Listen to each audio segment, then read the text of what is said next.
Stop drawing, start explaining. AI Line Studios generates cloud and system diagrams instantly. Clear, structured, production ready. Hello everyone, welcome to AI Studio tutorial 36, and today's topic is how to add a moving dashes animation in a GCP architecture diagram in AI Studio.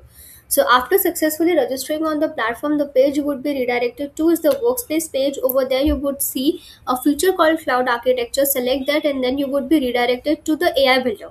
AI Builder, there would be a pop-up to select the cloud provider. As for today's topic, we are discussing about GCP architecture diagram. Please select the cloud provider as GCP. I have already generated a diagram for GCP use case that is shared VPC in two projects. And I clicked on the generate button, and next 15 to 20 seconds the diagram got generated and displayed on my screen. Same way you can also save your time. But today we are talking about how to add moving dashes animation. So simply go to animation option, click on these moving dashes, and dashes would start move like this.